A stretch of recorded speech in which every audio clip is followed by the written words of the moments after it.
While the people were yet looking at the strangely swaying houses and the serene sky, it was discovered that fires were starting everywhere throughout the city. Every district, nearly every neighborhood, had its blaze, some of them caused by falling in uninsulated electric wires, others originating in broken flues and stoves upset in restaurant and hotel kitchens and flimsy tenements. It is known that there were 52 original fires on that fatal morning. Probably there were many others that did not get into the records of the fire department.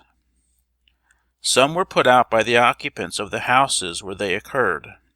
Others, finding things more to their liking, made a stubborn resistance, and were controlled only after a lively battle.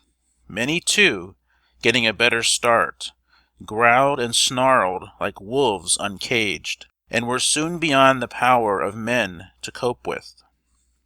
At 22nd and Mission a fire started, and a quarter of a block was burned before it was controlled. Others occurred out in the Western Addition, at Hayes and Laguna Streets, at Buchanan Street and Golden Gate Avenue, and on Polk Street near Clay. Though in blocks solidly built up of wooden structures, they were confined to a few buildings. Many other fires were already raging downtown in the wholesale district north of Market Street, and in the tenement and manufacturing districts to the south. There, where many fires raged among flimsy, tumble-down structures, the task was great. The firemen were scattered by many alarms. From the first, the streets resounded with the hurrying engines. Here an instant to subdue some flame almost at the moment of ignition. Then, panting away in response to some other, perhaps more important call. The department, on which the safety of the city depended, was no longer a concentrative force. Those first alarms had cut it up into small squads and scattered them along a great skirmish line.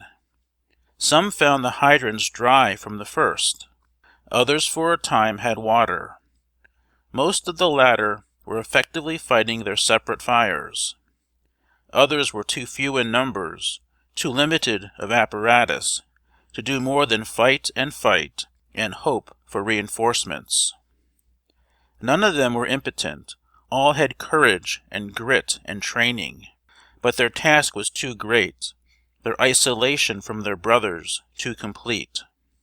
And as they fought and hoped for reinforcements, the streams from the fire hose dwindled away. Puzzled, confused, the men stood helpless, with the nozzles empty in their hands. Then the truth dawned upon them that the mains had been broken by the earthquake, and that the supply of millions of gallons stored in the reservoirs was seeping itself away into the soil, useless in this hour of greatest need. Serious as this loss of the water was, it was the breaking out of so many fires at once, and the absence of their chief, even more than the failing water, that made the task of the firemen so hopeless. From many places came the call for more men, and from the hearts of many men in anguish went forth the prayer for the chief to come. The chief they felt to be equal to the emergency. Foreseeing such a conflagration as had just started, forethinking even of a water supply cut off, Chief Sullivan had been perfecting his plans through many years. In his own mind he knew what would be best to do. He had the confidence of his men. He could count on them to carry out unquestionably whatever heroic measures might be necessary.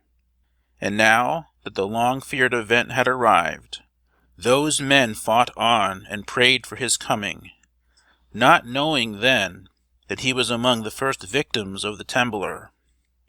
It is known now that all that were lacking were leadership and discipline and a plan of operation. Water there was in the bay, and equipment